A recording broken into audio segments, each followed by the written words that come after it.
Good day, and thank you for standing by. Welcome to the Dine Brands Global fourth quarter earnings conference call.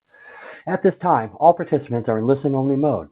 After the speaker's presentation, there will be a question-and-answer session. To ask a question during the session, you will need to press star 11 on your telephone. You will then hear an automated message advising your hand is raised.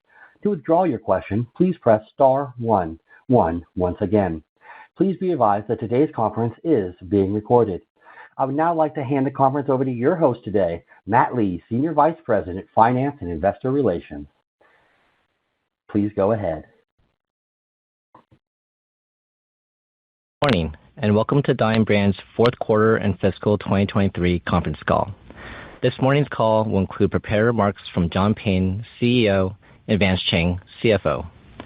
Following those prepared remarks, Tony Moralejo, President of Applebee's, and Jay Johns, President of IHOP, will also be available to address questions from the investment community during the Q&A portion of the call.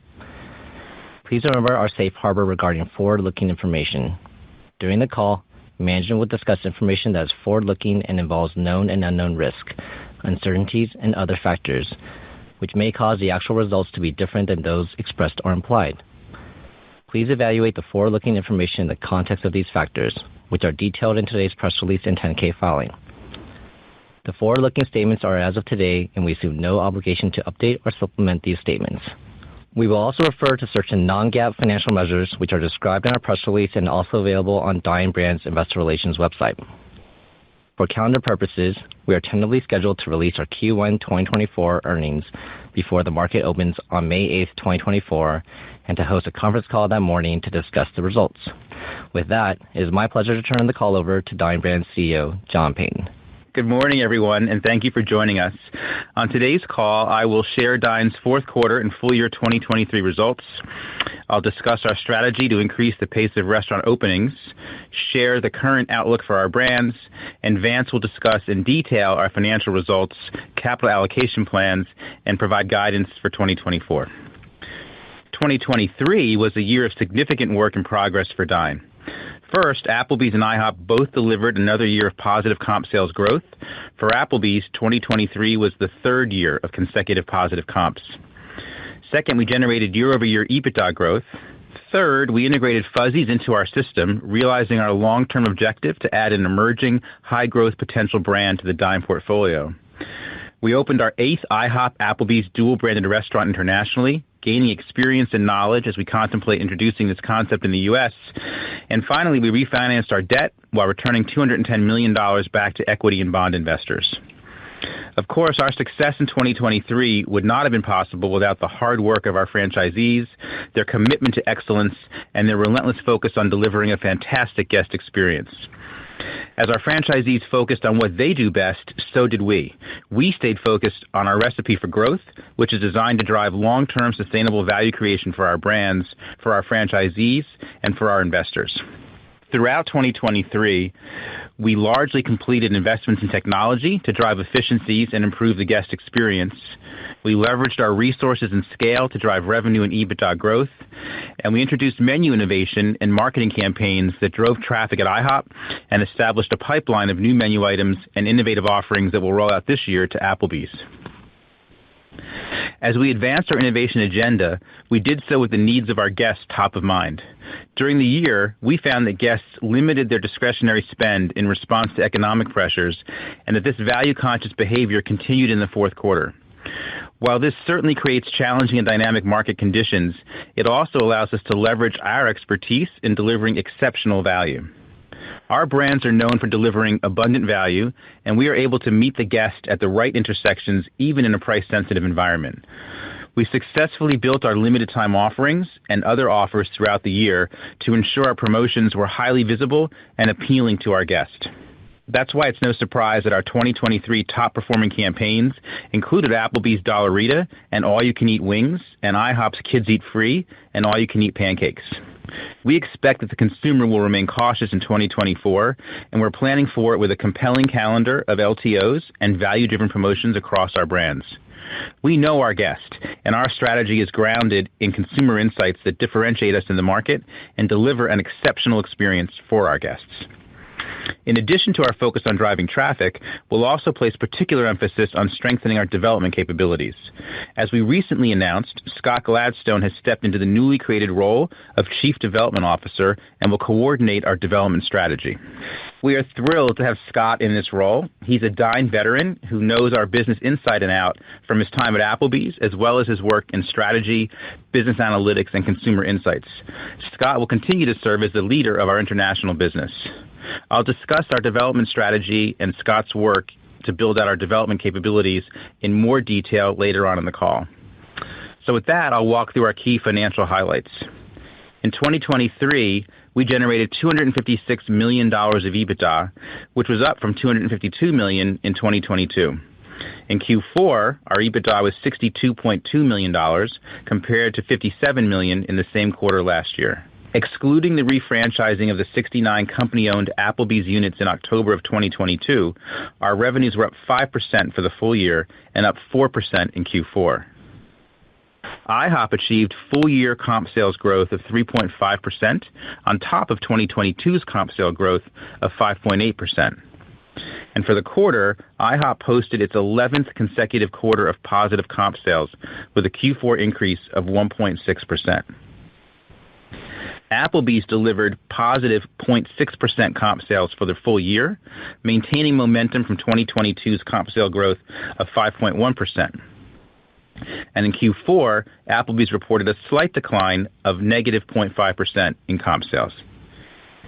And adjusted free cash flow was $103.3 million in 2023, which was an improvement from 2022's adjusted free cash flow of $64.6 million. Turning now to Applebee's.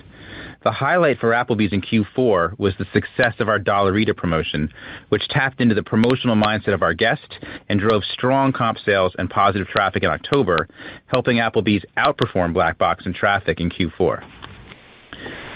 Dollarita was supported by strong social media pickup, and more importantly, it was welcomed by our franchisees because it drove profitable sales and traffic.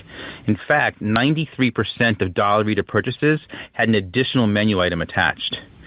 Dollarita also expanded our demographic reach, attracting a younger age group, many of whom visited Applebee's for the first time. We'll continue to execute on this successful formula via our Q1 partnership with Bryan Cranston and Aaron Paul's Dos Hombres brand and the launch of 3 new mezcal margaritas, along with our $5 Tipsy Cupid Mucho and $6 Blue Moon. This builds on the success of Dollarita and recognizes the promotional mindset of our guest, as evidenced by 19% of transactions in Q4 were attributed to an LTO or promotion. Applebee's also has a full pipeline of new menu products and exciting marketing partnerships. The culinary team has now tested over 200 new menu concepts, and we're excited to start rolling out the top-performing items to Applebee's nationwide in Q2. We want to continue to be at the forefront of guests' minds, and in an increasingly crowded space, being culturally relevant is essential, which is why we will be increasing the number of on-air weeks in our marketing calendar. Our approach is to weave together a strategic mix of promotions, new menu items, and to drive traffic, frequency, and check. In Q4, we also took a big step forward improving our guests' digital experience. In December, Applebee's launched its new website and mobile app, which features a fresh design and offers guests a personalized and elevated ordering experience. Applebee's site and app now allow guests to pick up their orders using Carside to Go, in-restaurant pickup, or have it delivered straight to their door.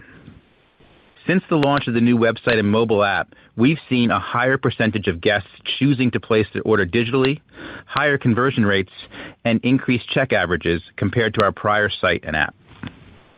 Now, while the off-premise side of the business remains above pre-pandemic levels, it has softened somewhat, and we believe that there are opportunities to improve on our off-premise offering and execution. We have new initiatives to drive this segment of our business. Our job in 2024 is to build on this progress by delivering innovative menu, technology, and marketing to propel this iconic brand in an increasingly value-driven market. We're optimistic about Applebee's continued performance and expect to deliver positive growth for Applebee's throughout 2024. Now, moving on to IHOP. In the fourth quarter, we delivered our 11th consecutive quarter of positive comp sales. average weekly sales over $50,000 for the first time in the last week of December, and we opened 46 new IHOP restaurants domestically last year. IHOP is truly a growth brand, and its success reflects our steady and consistent investments in menu and marketing innovation, technology enhancements, and the build-out of the loyalty program. To expand a bit more on the loyalty program, when we embarked on the International Bank of Pancakes, it was based on the theory that loyalty drives frequency, and the results have surpassed our own goals. Last year, we enrolled over 3.5 million new members, bringing our total loyalty members to 8 million people. Our dine-in loyalty members are, on average, visiting nearly twice as often as non-members, and they spend, on average, 5% more than non-loyalty members. The IHOP app is being downloaded 8,000 times per day, and Newsweek, for the second year in a row, recognized our loyalty program as one of the best in America. I believe that there is much more upside here. Notwithstanding the quick growth of the program, loyalty only accounts for approximately 6.5% of total sales for IHOP, up from less than 3% in 2022. We're just beginning to scratch the surface in terms of the loyalty program's ability to drive incremental traffic and sales, and we're also starting to learn the purchasing habits of our loyalty members that will lead to more personalized marketing. 2023 was also an important year for IHOP's menu. With the knowledge that 70% of our sales are breakfast items, including at dinner, we added the new categories of biscuits and Benedicts and refreshed the French toast and crepes categories. These additions all sustained their performance during the fourth quarter, and both the menu items and the visual design of the new menu were industry award winners. On to marketing. IHOP's omni-channel approach to marketing connects with guests, focusing on limited-time promotions and the basics of great value. For example, our fourth quarter partnership with Warner Brothers' Wonka included a film-inspired limited-time menu that enhanced brand awareness and drove sales. In fact, IHOP outperformed Black Box in family dining and comp sales 4 out of 5 weeks during Q4's Wonka campaign. On the technology front, 92% of our IHOP restaurants have implemented the new POS system and server tablets. Our preliminary data shows that franchisees that have fully enabled their server tablets are experiencing a higher beverage attachment rate, improvement in ticket time, higher average check, and higher tips for servers. Last year, IHOP also made significant strides in advancing our consumer packaged good program. According to Kraft Heinz, our IHOP coffee became one of the fastest-growing new launches in dry coffee, over-indexing with Gen Z and millennials. Momentum continues to grow as marketing support and social media ramp up. Additional sizes are being added in Q1, and new flavor innovations and formats are on track for Q2. The new-to-market iced lattes offer cafe-style beverages at home, making inroads with younger consumers. Kraft Heinz gained exclusive distribution of the new IHOP iced lattes in Walmart in 2023, and we launched nationally in 2024. Overall, IHOP solidified its market leadership last year, and we expect this momentum to continue in 2024, supported by ongoing innovation and operational enhancements. Turning now to Fuzzy's. The highlight here, of course, is that the integration process was completed last year, and Fuzzy's is now set up to benefit from Dine's shared resources. We're excited about the cross-pollination underway, as existing Dine portfolio franchisees are looking to opportunities across all 3 brands in the Dine family portfolio. Alongside integration, we've also been applying IHOP and Applebee's tried and tested insights and expertise, including menu optimization and innovation and analytics to improve pricing and to drive smarter data-informed decisions. We're pleased that Fuzzy's LTOs last year, such as the Margarita Shrimp Taco, Chicken Elote, and its newest Birria Taco Bowl and Queso, were the best in the brand's history. Already in Q1, Fuzzy's has launched its new traditional Baja fish taco and premium Baja menu category. This is the first step of bringing the Baja program to life in 2024. Starting Q1 2024, we will provide more details on Fuzzy's performance. And finally, our international division had a strong year of growth in 2023, with a total of 23 openings for the year, resulting in 11 net new restaurants. Our IHOP and Applebee's dual-branded prototype continues to perform well in its markets, and we opened our 8th dual-branded restaurant in January in León, Mexico, which represents a compelling opportunity for further growth since Mexico is one of our largest international markets. And with that, I'll hand the call over to Vance. Thank you, John. Overall, we delivered a solid performance in 2023. In addition to the significant operational gains, we generated $103 million of free cash flow, 3 consecutive years of positive comp sales at Applebee's, and continued sales momentum at IHOP. We exceeded our EBITDA guidance, reduced leverage to 4.2 turns, and we have successfully completed the refinancing of our Class A21 notes while continuing to return capital to shareholders. Our fourth quarter total revenues were $206.3 million, which declined 1% on a year-over-year basis, primarily due to the refranchising of the 69 company-operated Applebee's units in October of 2022. Excluding the refranchising, fourth quarter total revenues would have been up 4%. For the full year, we generated $831.1 million in total revenues, which was 9% lower than prior year, again, primarily due to the refranchising. Excluding the refranchising, revenues increased 5% due to the positive comp sales at IHOP and Applebee's, and full year's revenue contribution from Fuzzy's, which we acquired in December of 2022. If we exclude advertising revenues, franchise revenues in Q4 increased 6.5% year-over-year and 8.7% for the full year. Rental segment revenues for the fourth quarter of 2023 remained flat at $29.5 million compared to the same quarter of 2022. G&A for the fourth quarter of 2023 was $50.5 million compared to $58.8 million for the same quarter of last year.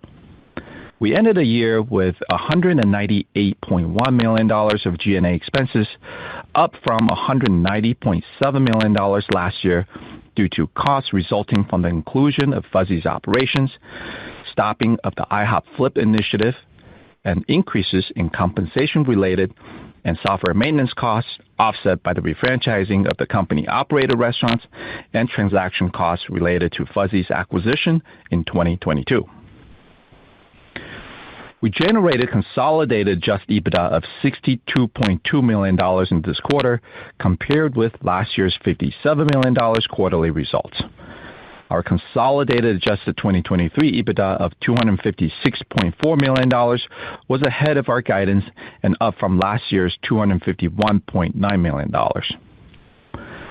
Finally, adjusted earnings per diluted share for the fourth quarter and full year were $1.40 per share and $6.65 per share, respectively, outpacing last fourth quarter's $1.34 per share and 2022's $6.20 per share.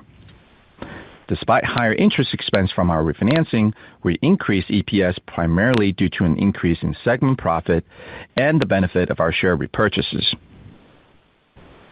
Turning to our cash flow statement, balance sheet, and strategic usage of capital. We generated adjusted free cash flow of $103.3 million in 2023. This compares favorably to $64.6 million for 2022. Our full year 2023 cash flows from operations came in at $131.1 million, compared with $89.3 million in the prior year. The increase was primarily due to a favorable change in working capital and an increase in segment profit. CapEx for 2023 was $37.2 million compared to $35.3 million for 2022. Our 2023 CapEx number does not reflect the $11 million of TI reimbursement that we received, which would have lowered our effective CapEx.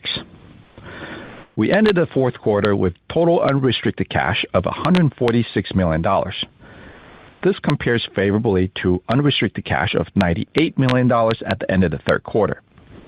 Our leverage ratio also improved by 0.4 turns due to a combination of EBITDA growth and strong cash generation, which is a testament to the strength and stability of Dine's business model in challenging environments. Regarding capital allocation, we continue to remain disciplined.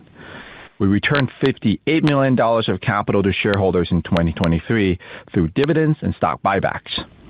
In addition to that, we returned capital to bondholders of $151.7 million through debt buybacks and the refinancing.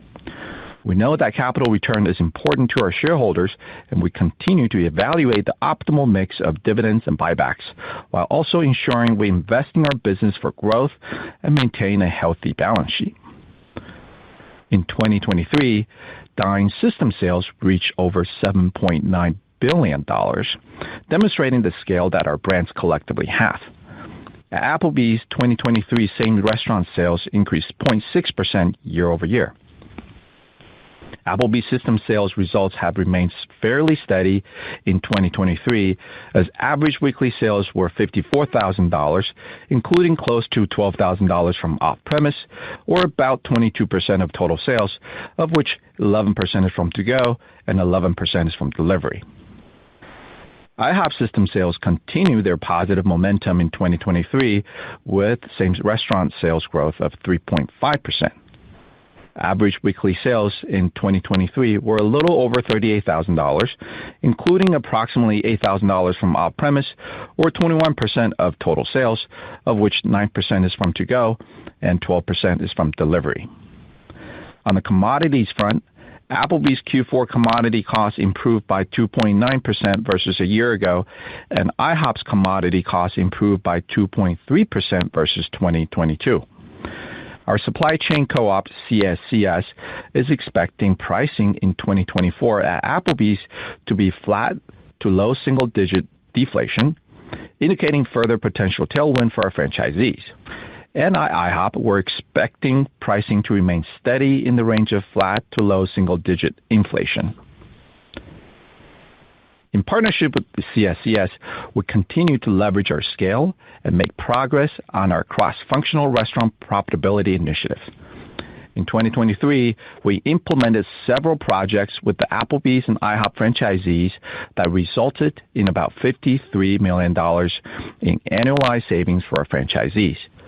We're pleased with the results of this initiative and continue to actively identify new savings ideas for the future.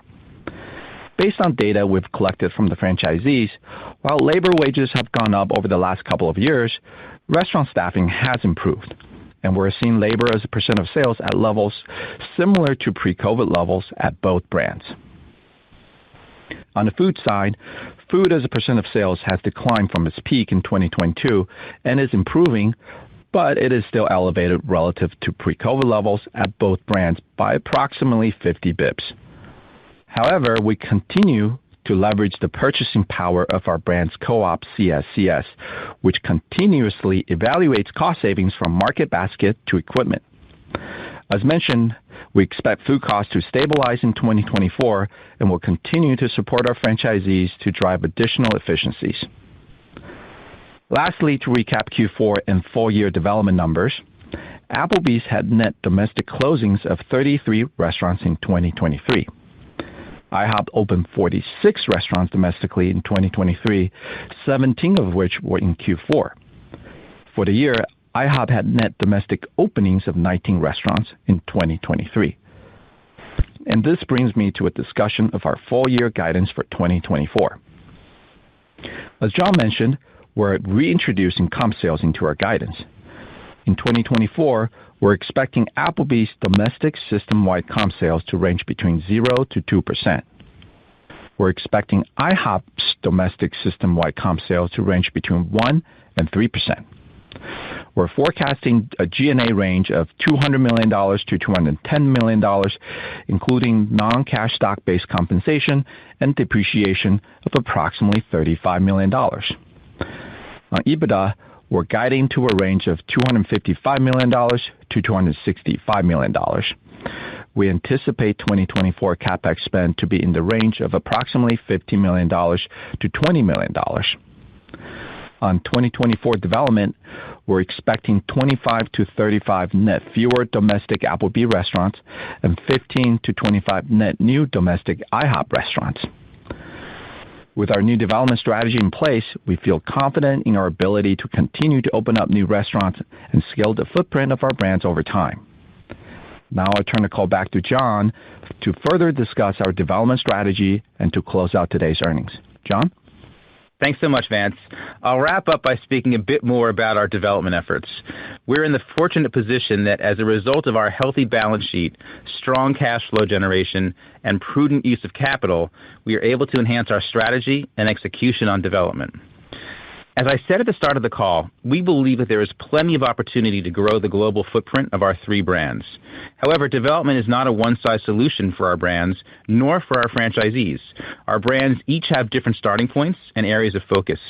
Specifically, IHOP has a track record of growth upon which to build.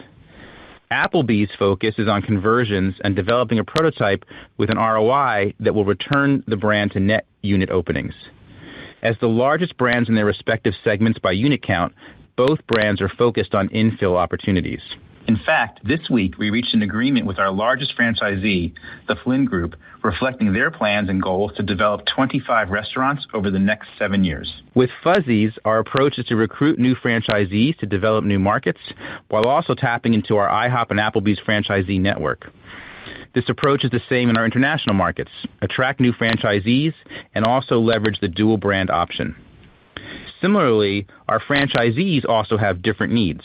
Some are looking for different forms of financial support. Others may need help finding real estate opportunities. Others need assistance with the permitting and construction process, while some may desire help with the pre-opening marketing. We will address these specific needs in a targeted and analytical way to create profitable growth for Dine and our franchisees. Lastly, it's important to note that we're funding the investment in development by reallocating costs within Dine's existing cost structure and not by increasing overall spend. So to wrap up, I want to thank our franchisees and team members for a strong performance in 2023 and reiterate my confidence in the outlook of our business. Dine is uniquely positioned, and the attributes that make us so, our asset-light model, our iconic brands, our scale, and our expertise, are all the more impactful in the current economic environment. In an environment in which our guests remain price-sensitive, our brands are known for delivering abundant value. We're further strengthening our recipe for growth in 2024 with our methodical development strategy that will generate sustainable value over the long term for our shareholders and franchisees.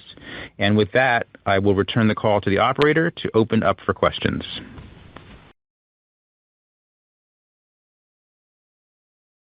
Thank you.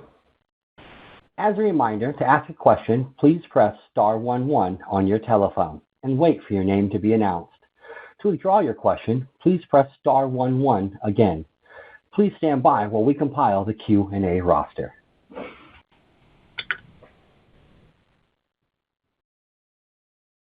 Our first question comes from the line of Jeff Bernstein from Barclays. The floor is now yours. Great. Thank you very much. A couple of questions. The first, just thinking about the comp trends, wondering if you could talk about whether there was any change in trajectory through the quarter, 4Q, I should say, or the first quarter to date, whether you're seeing any change in consumer behavior. I know you mentioned that it's definitely a more challenging environment. And I think you mentioned you expect positive comps at Applebee's throughout the year. Wasn't sure whether that was a reference to reversing the negative trend and therefore getting back to positive even in the first quarter, despite the weather. And then I had a follow-up. Sure. Good morning, Jeff. It's John. Thanks for the question. And I'll address the first question about the comp trends in general, and then Tony will talk to you about the Applebee's trends specifically. So, you all have known, many of the people, our competitors said the same thing. The trends in January were tough, right? Weather took a hit, took its toll on all of us in January. But since then, as the weather eased at the end of January and through February, we've seen traffic improving, each week throughout February, heading in the right direction. And Tony, do you want to address Applebee's specifically? Yeah. So, Jeff, we're confident in our plan for the year. That confidence is rooted in the performance of our brand over the last 3 years. As we said from the outset, we've delivered positive comp sales in 21, 22, and 23, and so I think that bodes well for 24. As John mentioned, there were some headwinds in January, but look, we're looking to repeat the success of 23 and 24. Our plan centers around what we believe are three really important drivers of our business. We've got a really strong promotional strategy with new disruptive campaigns and aggressive value. We're rolling out much-needed menu innovation starting in Q2 of this year. And there's a renewed focus on our off-premise business centered on improving our operational efficiency and marketing tactics. If we execute against those initiatives, we should enjoy another really strong year of comp sales growth. Understood. And then, John, as you talked about development, just curious your thoughts on a return to Applebee's net unit growth. We know there have definitely been some franchisee headwinds. I'm assuming there's some pushback to net unit growth, but the U.S. system is fairly mature. Should we expect more of a disciplined switch to more the international white space opportunity? I know you talked about the dual brand, but just trying to size up when you internally expect Applebee's to get back to net unit growth and whether or not that international could become a greater lever going forward. Sure. Thanks, Jeff. So for Applebee's, our goal is absolutely that it will return to net unit growth. The world has changed. The world today is different than it was 3 years ago when we first started talking about that, particularly because of the cost to build an Applebee's. And so we're very focused right now, and Tony can offer more detail, on assembling a prototype for Applebee's that has an ROI that our franchisees are looking for. We're doing that with them together, and that work is underway. Applebee's is focusing on conversions, and that's an important pivot for the brand. And most importantly, we mentioned in the scripted remarks that we've just agreed this week to a new development deal with the Flynn Group for 25 restaurants over the next 7 years, which is a great indication of our largest franchisee's commitment to the brand and commitment to and belief in its future. So we've got work to do to build the pipeline for Applebee's over the next couple of years to return the brand to net unit growth. When it comes to international, that's where the white space is for both brands. And what we're really pioneering internationally is this dual branded concept. We just opened the 8th dual brand restaurant in León, Mexico, outside Mexico City. The concept there is a shared back of house and a combined and blended front of house for the two brands.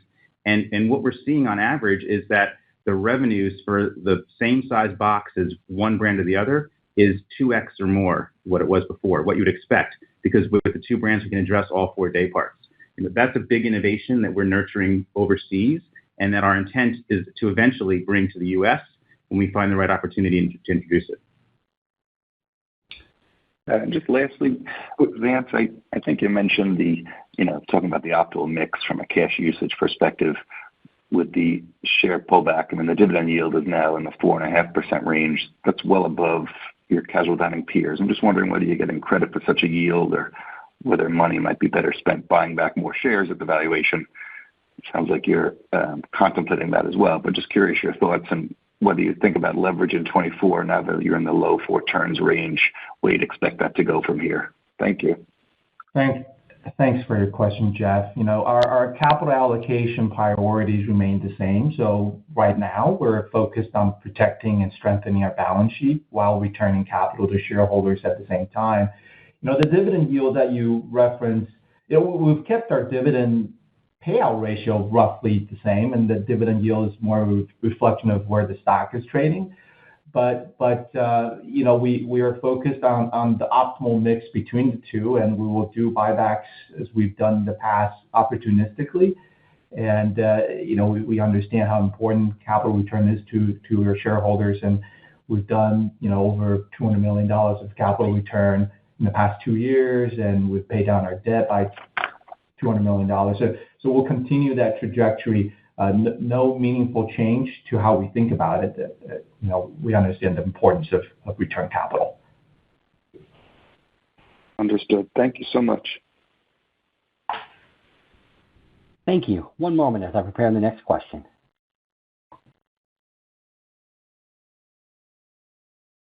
Our next question comes from the line of Dennis Geiger from UBS. Your line is now open. Great. Thanks, guys. First one, curious if you could speak a little more to the customer reception to the value that you had in the fourth quarter, and maybe the value incidence at Applebee's. I think you mentioned, I think it was 19% of transactions were attributed to LTOs or promos. Can you just remind us where that has been historically? And then just on the stickiness maybe of those value occasions, I think you talked to the Dollaritas being, new customers and somewhat sticky. So just anything more there on that stickiness, on kind of, potentially keeping some of those customers coming in for the value occasions. Yeah, Dennis, thanks. It's John. I'll start as well, and then Tony will ask you to give a little bit more detail. At the highest level, 2024, from our perspective, for both brands, remains a promotion-driven environment, and our guests are attracted to that. So we view 2024 as a fight for market share. We have seen that our guests have been remarkably resilient in 2023 as well in 24 in terms of their intent to continue to dine out. But what we're also seeing from a consumer behavior perspective is that they are making choices about where and when to dine out. They're dining out a little bit less often, and when they are in our restaurants, they are finding our value portion of our menus, whether it's the everyday value portion or the LTO, like you alluded to for Applebee's. That 19% is up about 2 points over earlier quarters, but not drastically so. Tony, can you add some more color about Applebee's approach for the year? Yeah. So a couple of points. One of the points you asked about was the value menu. I think John answered that. But our value menu continues to perform well. The share of tickets has remained fairly stable in 2023. It tends to go up a little bit when we promote really abundant value, like some of our all-you-can-eat campaigns. You also asked about Dollarita. Dollarita was a standout success, right? We think there is a level of stickiness that's associated to it. Our guests absolutely love the promotion, and our franchisees, more importantly, are as thrilled with it as we are. We sold more than 6.3 million Dollaritas in the month of October. That's about 135 per restaurant per day.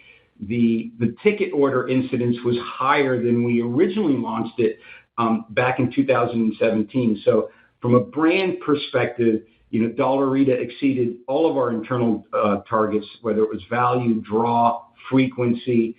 It exceeded our internal product scores.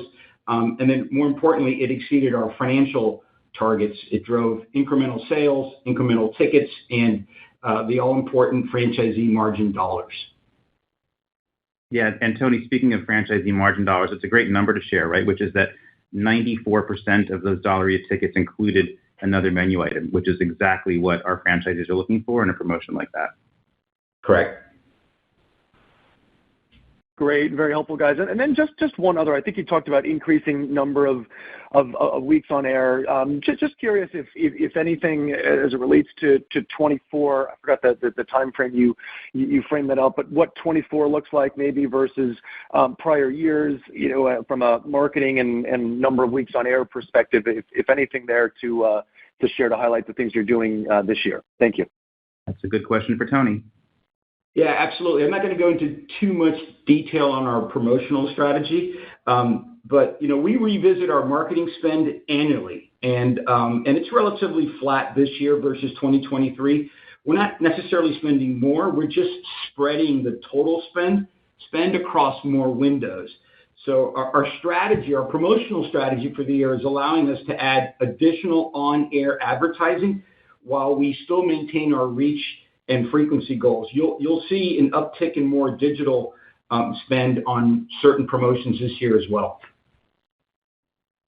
Great. Thank you, guys. Thank you for your question. One moment as I prepare the next.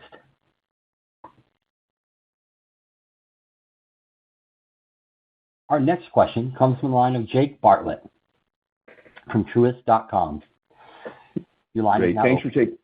Great. Thank you. Thanks for taking the question. Mine was on just a follow-up really on the Applebee's same-store sales trends. And, it sounds like October was very strong with the Dollarita, and then it would have gotten, more negative after that. But you sound pretty confident in, the current trajectory. I mean, my read is that you're implying a positive same-store sales expectation in the first quarter. So what is driving that? What do you think is driving that improvement from what you saw in November, December to kind of what you're seeing now? Yeah, Jake, it's John. The one thing I wanted to also mention about October is that, we beat Black Box through that entire period, driven by the Dollarita promotion. And then, yes, it was a little bit softer in November and December. We can't give you specific guidance on Q1, but Tony, I think it's helpful if you speak to Applebee's, plans for the year around, menu innovation, et cetera, that give you the confidence for the year. Yeah, so I did mention it earlier. Let me start by going back to Q4 and what we saw there and during the quarter. We outperformed Black Box in traffic for the quarter, but we were obviously pleased with that. But we did underperform in sales. Dollarita was successful, as I mentioned earlier. It drove business in October. But our holiday combo promotion during November and December, it had limited appeal. And so what that told us was that guests were expecting stronger value offerings. So we'll take that learning, which is part of our confidence, into 2024. I'd also say that November and December were impacted by macroeconomic conditions, and our guests were making a little bit more selective decisions for their wallets. And we are seeing a continuation of that trend in Q1. We're seeing that tightening of discretionary spending following the holidays. It had an impact in January, and although February has improved. And we'll give you more color on Q1, obviously, when we report results in May. Great. Jake, just wanted to make sure that the guidance that we gave is for the full year, not Q1 specifically. And if you look at how we did last year, what we're comping over, that will give you a sense of how the trend should be. But we're not guiding on Q1 specifically. No, that's a good clarification because you said throughout 24, and to me that was implying that it was going to be positive throughout, meaning each quarter. But that is not the implication. Just to make sure, just to kind of reiterate that is not what you're trying to imply. That is not what we're saying. Okay, you're right. Got it. Great. And then the other question was on development. And, I understand the unit economics being impacted by the build costs, but it seems like what we're also seeing, is an acceleration of closures, or maybe just a continuation of closures at Applebee's. I'm not sure. Maybe if you can kind of clarify the moving pieces for the lower development, net development at IHOP. But so we're seeing a fair amount of closures. Yet it seems like the margin pressures are easing. Given what you kind of the metrics on labor and commodities that you provided. So what is driving that elevated level of closures? And then building on that on IHOP, roughly 2 years ago at the Analyst Day, you mentioned, I think we were talking about, roughly 100, store openings at this point. Now we're talking about significantly less. So what are the biggest things that have changed? It feels like you're just talking fairly confidently about development, yet the development is actually much less than we would have expected, even just a year or two ago.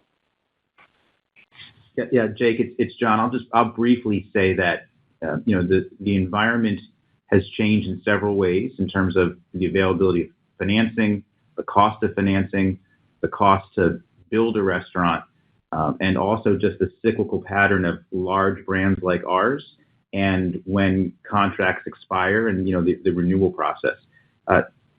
Jay, why don't you talk specifically about IHOP, and then we'll go to Tony for comments on Applebee's closures.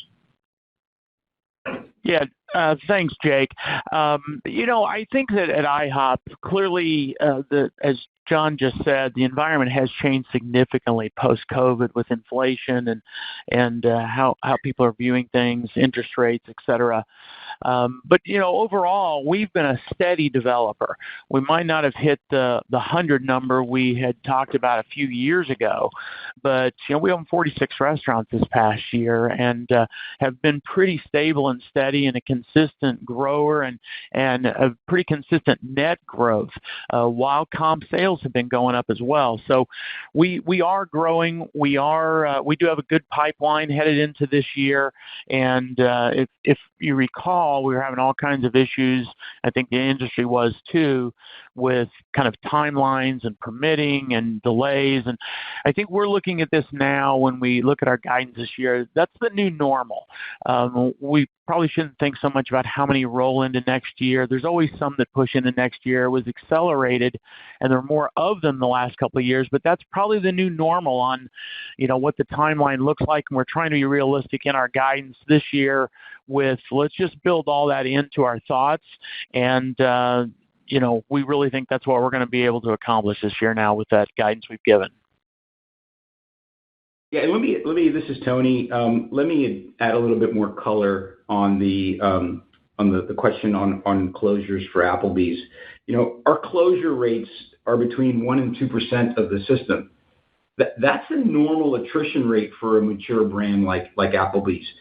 What we need to do now is leverage our new development structure, leverage the initiatives that are underway, like the new prototype, to build a more robust pipeline of new openings so that we can finally return to positive net unit growth. I'll add that these closures aren't a sign of struggling franchisees. They're often a sign of struggling trade areas. And I can assure you that our leadership team, we're pulling every lever we have to offset the downside of closings. Closing a restaurant is an incredibly difficult decision. It's really a decision of last resort for a franchisor and a franchisee. So we'll work closely with our franchisees to minimize closures and then build the pipeline of new openings to get us back to net unit growth. Great. I appreciate it. Thank you. Thank you for the question. One moment, please.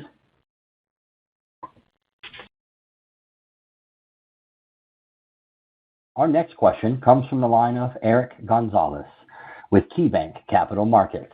The floor is yours. Hi, thanks, and thanks for taking my question. My first is on the EBITDA outlook. The range appears to be a bit higher than what we expected, and it implies about flattish, maybe up 3 to 4%. G&A, you're expecting to be flat, maybe up 4 to 5%. So, I think that means you're not going to see much leverage on the low single-digit comp. So I'm just wondering if you could point to us where the upside might be coming from to that EBITDA range. Thanks, Eric. Vance, can you address that? Of course. Hey, Eric. The EBITDA upside that we're seeing is from the margin expansion that we're seeing in Q4 and continue to believe for the next year. Remember with our asset-light model, right? Like this is exactly what we're trying to accomplish, is to leverage the investments we've made, and we're starting to see the growth outpacing the investment to spend. Our growth isn't just in comps. It's unit development. We have other revenue channels collectively that we're working on, and all together, right, those are the things that we invested in. All together, we're driving top line faster than the G&A growth, and that's where the margin expansion is happening. Okay. By the way, Eric, you're seeing the improvement in cash flow. You're seeing, we're guiding on lower CapEx going forward. And that's all just the result of us, more or less wrapping up with the implementation of the technology initiatives we've done, and we're sort of just realizing the fruits of the investments, the work that we've done in the past few years at this point. Well, you answered my follow-up before I could ask it, but it was going to be about that CapEx outlook, 15 to 20 versus I think you spent $37 million last year. Is that the new run rate? Should we expect that to be in that range going forward? Yeah, that is the new run rate. Look, I think CapEx is we use that as a growth vehicle, right? If we have projects and new ideas, new initiatives that we want to invest in to drive return, we'll update investors accordingly. But for this year, I think this is the right run rate, and we're sort of just realizing the cash flow benefits of investment we've made so far, and so we're really excited about the outlook. Okay, thank you very much. Thank you for your question. One moment, please.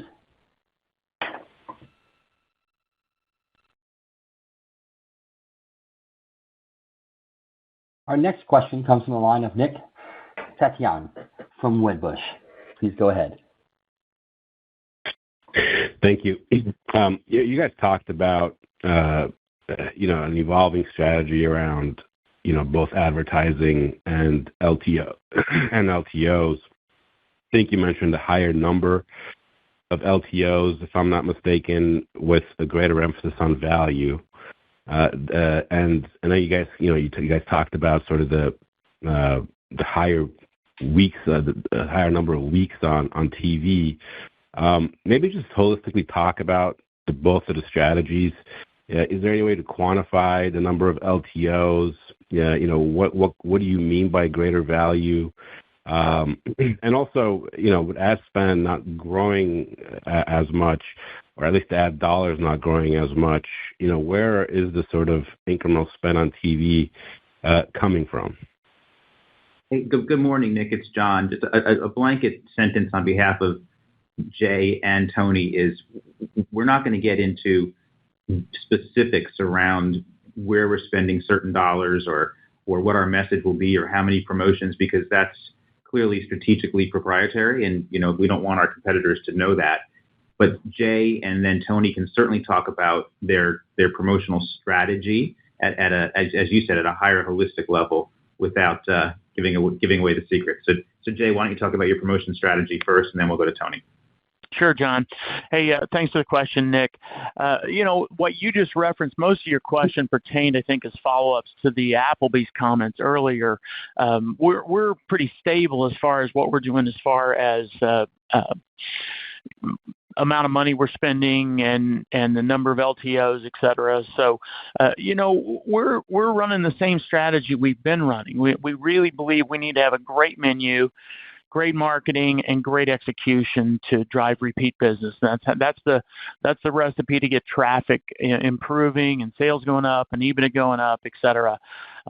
Clearly, we've got our loyalty levers we can pull as far as additional marketing, and that keeps growing for us and gives us new opportunities all the time as we learn who our guests are and, being able to activate direct channel one-to-one marketing with them. But we strongly believe that in the barbell strategy where, we have full priced, great new innovative items that we promote. We have new menus a couple times a year that we promote. And clearly we have value things that we promote, and we put those in throughout the year at the appropriate times when we feel it's right to either go heavily on value or more on innovation. And we're doing the same strategy we have been doing with new innovations and different values and maybe a different time set as when they roll. But we're continuing down that same path we've been on that's gotten us to 11 straight quarters of being up in sales. Yeah, and look, along the same lines, our promotional strategy, the key to it is to remain balanced, right? We've always been known for affordability, but when you've got a promotional strategy that's based in value, it has to be more than just discounted pricing. In this competitive environment, right, where lots of brands are engaged in discounting, the experience becomes the differentiator. And so part of that experience is menu innovation. So you'll see in our calendar for 2024, it includes multiple new products that will be introduced throughout the year, starting in April. You'll see the first of the many products. And then we'll introduce some new promotional partners that'll excite and engage our guests. And then we'll obviously sprinkle in some of our tried and true promotions that our guests have come to love at Applebee's. But the key to our plan is to be balanced. It's not just dependent solely on discounting.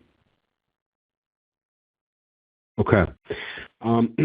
I just want to kind of understand the building blocks of the comp because, as Vance said, you guys expect more or less flattish pricing at Applebee's, if I understood the commentary correctly. So, with flattish pricing, I guess, do you actually expect it to drive positive transactions for the year to get to sort of, a +1 comp? That's the midpoint of your guidance. Nick, let me just clarify. This is Vance. When I mentioned pricing, that's commodity food cost pricing, not menu pricing. So let me just address that up front, and John and Tony, I'll get right back to you. Yeah, thanks, Vance. I was going to ask you to clarify that exact thing. It wasn't about menu pricing. Tony, do you have anything you want to add? Although I think that probably clarifies Nick's question.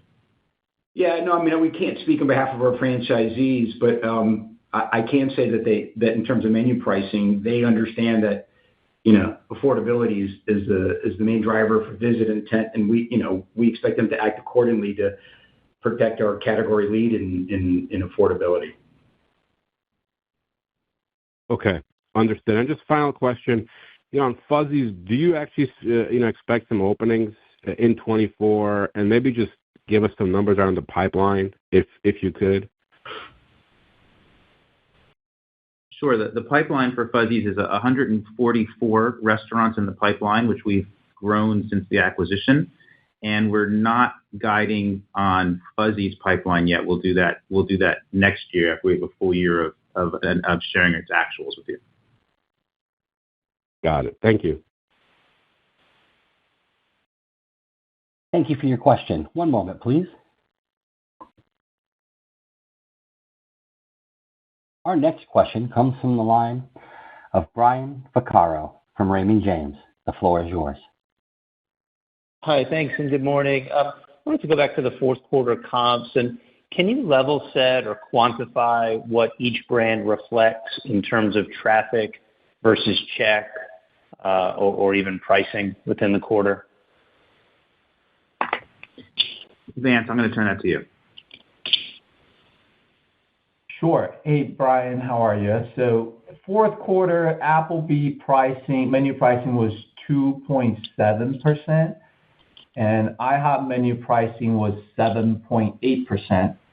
Both brands saw negative traffic for the fourth quarter, but as Tony mentioned earlier, fourth quarter for Applebee's, we beat Black Box.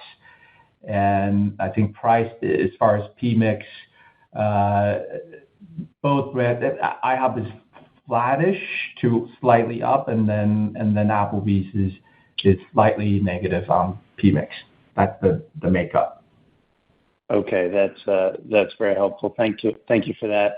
And on IHOP specifically, I guess I wanted to ask Jay, maybe get your perspective. Just it seems like the family dining sector is holding pricing higher for longer, and I'm curious just to ask how sustainable you think that might be, and given the pressures that you're seeing out there, the value conscious consumer, and maybe you could even elaborate a little bit on what you're seeing from a day part perspective. Because I would think that maybe the composition of your guests might be a little bit different at core breakfast versus lunch and dinner, and how that might play into it. But mainly focused on that first part around the pricing running higher in family dining and how that fits with the current environment. Yeah, thanks for the question, Brian. Clearly, you just listen to the numbers Vance just told you. Yeah, we're a little higher than even our sister brand as far as what our franchisees took in the way of pricing this past year. I do think that you implied that's not sustainable, and I would tend to agree with you in that at those kind of numbers, people aren't going to keep doing 7 or 10% pricing in perpetuity, right? And we've already seen our own franchisees have dropped that considerably. The last menu prints we did toward the end of last year, much lower increases than that. But remember, these these are annualized numbers when you look at what they've already taken at other menu prints earlier in the year that's still kind of in the number. I think that those will start to roll off as we get a little further down the path. So I'm less concerned about those kind of increases as we move forward, at least at this moment, just looking at the trends of what I saw on the last menu increase that they did. So I think that will start to stabilize itself. Okay, I appreciate that. And I know pricing decisions are up to your franchisees, but what's a reasonable expectation, just ballpark, for how much pricing might be in or average check might be in the Applebee's and IHOP systems in 2024? So Jay, you want to continue, and then we'll go to Tony? Yeah, that's fine. I think that as we look forward, we've got another menu coming up here in the spring, and then there'll be one in the fall, is the way it is scheduled at the moment.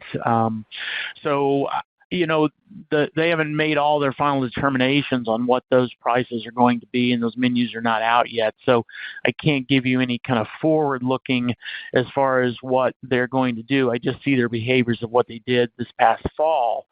And, one of the things we've done on the IHOP side of the business, we actually engage with RMS, a revenue management solutions company that's probably the biggest in the industry, that helps a lot of companies do this. And they're helping our franchisees, giving them some guidance as to where's the optimal prices and what's price sensitive, what isn't, where should you be careful. And they're getting some good guidance on this now. And clearly they get to make their own decisions, and they are the final decision maker on price, but they are getting some very good scientific, how to protect traffic and how to also make sure that they're optimizing their EBITDA at the same time too. They're getting some really good advice now, I think. So we look forward to that as we go into this year too. Yeah, look, I'll just add along the same lines.